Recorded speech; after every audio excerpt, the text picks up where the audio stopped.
Canada में मोदी के 23 घंटों ने बीते 10 सालों का जवाब दे दिया।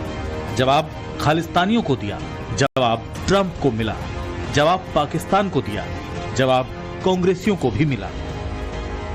मोदी विरोध में डूबे जो कांग्रेसी कल तक पूछ रहे थे कि कनाडा में G7 के फोटो सेशन में मोदी शुरुआत में क्यों नहीं दिखे, क्यों ट्रंप ने मोदी से कनाडा में मुलाकात नहीं की। ये रिपोर्ट देखकर उनके मुंह पर अब दही जम गई है, क्योंकि इसे जारी किया गया है दिल्ली से 11,000 किलोमीटर दूर से। पहली बार कनाडा ने स्वीकार किया है कि उसकी धरती पर खालिस्तानी आतंकी सक्रिय हैं, जो कि भारत के खिलाफ हिंसा को बढ़ावा देते हैं। इसके लिए बाकायदा कनाडा की खुफिया agency Canadian security intelligence service यानी CSIS ने दस्तावेज जारी किया है। सोचिए जरा, 2015 के बाद जिस कनाडा का मोदी ने दौरा नहीं किया, उसे महज कुछ घंटे की बदौलत इस बार पटरी पर ला दिया। ऑपरेशन सिंदूर के बाद नरेंद्र मोदी 3 देशों की यात्रा पूरी कर देश वापस लौटे। तभी कनाडा ने रिपोर्ट में कहा, खालिस्तानी चरमपंथी कनाडा को भारत में हिंसा को बढ़ावा देने, धन जुटाने और योजना बनाने के आधार के रूप में उपयोग कर रहे हैं। India has been coming to the G7, I believe, since 2018 in Biarritz with our French partners, and it's a testament to the importance of your country, to your leadership, and to the importance of the issues that we look to tackle together, from energy security, from the energy transition that you're helping to lead, to the future of artificial intelligence, to the fight that we have against transnational repression, against terrorism. Canada के संबंध अनेक प्रकार से बहुत ही महत्वपूर्ण है। Canada की अनेक कंपनियों का भारत में निवेश है। भारत के लोगों का भी कनाडा की धरती पर बहुत बड़ा निवेश है। लोकतांत्रिक मूल्यों को समर्पित कनाडा और भारत मिलकर के लोकतंत्र को मजबूत करना होगा, मानवता को मजबूत करना होगा। आप सोच रहे होंगे खालिस्तान पर कनाडा के कबूलनामे से क्या फायदा होगा, तो उसे 2 तरह से समझिए। पहला ये कि भारत का दिया गया सबूत इंटरनेशनल लेवल पर स्वीकार्य हुआ और इससे कनाडा के अलावा ब्रिटेन, अमेरिका, ऑस्ट्रेलिया, जर्मनी में बैठे खालिस्तानियों की एंटी इंडिया मुहिम को झटका लगेगा। दूसरा, हिंदुस्तान के अंदर मोदी विरोधियों के सुर G7 पर ठंडे पड़ेंगे। पंजाब के अलावा यूपी, हरियाणा और गुजरात को जिस तरह खालिस्तान के बहाने टारगेट करने की कोशिश की गई, वो अब दम तोड़ देगी। यही है मोदी की वो विदेश नीति जिससे मुहर लग गई है कि कनाडा में उनके 23 घंटों ने वो किया जिसकी कल्पना बहुतों ने नहीं की थी। इस तरीके से अब भारत के किसी भी प्रभुसत्ता के ऊपर, हमारे सम्मान के ऊपर या हमारे निर्णयों के ऊपर किसी प्रकार का कनाडा कटाक्ष नहीं कर सकता। मैं मानता हूं कि ये पिछले 30 सालों में सबसे बड़ी ऐतिहासिक जीत है।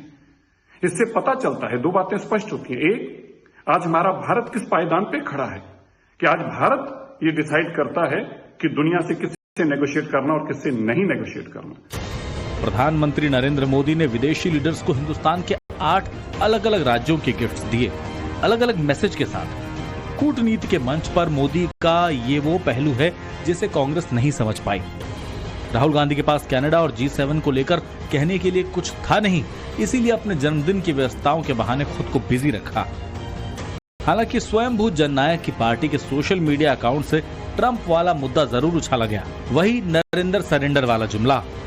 35 मिनट की ट्रंप और मोदी की बातचीत कांग्रेस को इतनी ज्यादा खटक रही है कि बार बार ट्रंप के बयानों की काउंटिंग की जा रही है।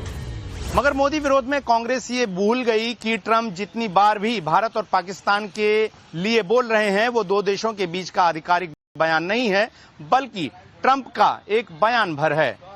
बल्कि भारत ने बाकायदा ऑफिशियल बयान जारी करके ये साफ किया है कि ऑपरेशन सिंदूर के बीच सीज फायर तभी किया गया जब पाकिस्तान ने इसकी पहल की। ट्रंप के रिक्वेस्ट के बाद ही मोदी ने उनसे फोन पर बात की।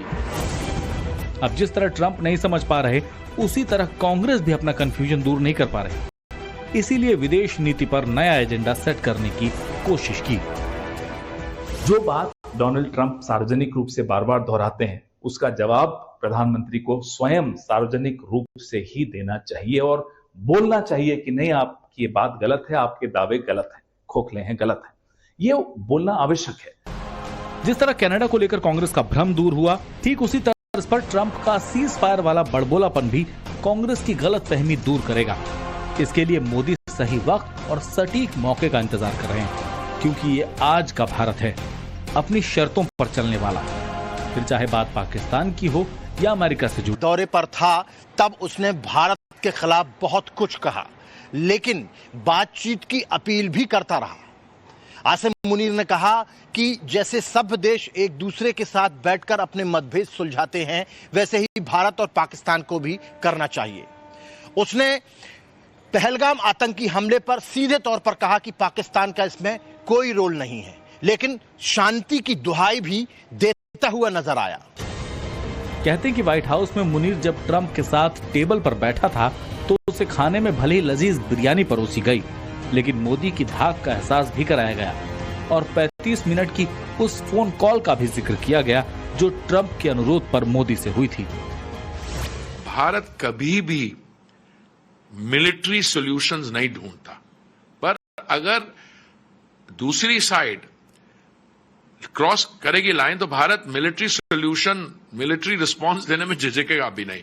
और मोदी जी के समय ये ज्यादा स्पष्टीकरण कहें, उसको क्या करें, अनएम्बिगुअस तरीके से ये डॉक्ट्रिन ऑपरेशन सिंदूर का जो है एक नई टेम्पलेट है, ये बिल्कुल एस्टैब्लिश हो गई। मोदी की ठोस कूटनीति को ईरान और इजरायल युद्ध के जरिए भी समझ सकते हैं।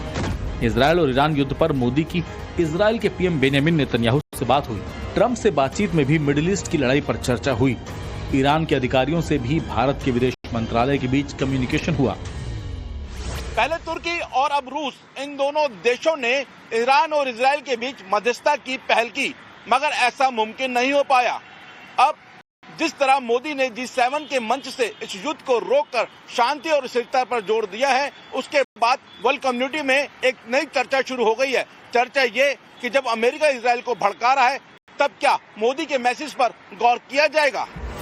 भारत में इजरायल के राजदूत रुवेन अजार को लगता है कि मोदी बड़ी भूमिका निभा सकते हैं। कुछ ईरानी भी ऐसी ही आस रखते हैं। I want that Prime Minister Modi, who for me is always a true example of an appropriate Indian man. I really want that he do intervene in the situation that now we are confronting, and he convinced the two sides not to continue the war. And this is the true time to do such thing. Please take action in this thing.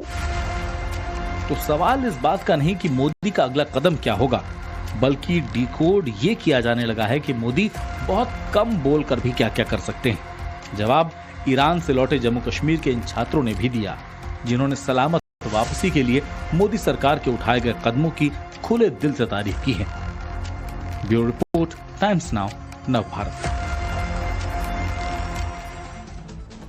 और इस बीच पाकिस्तान को अचानक shock लगा।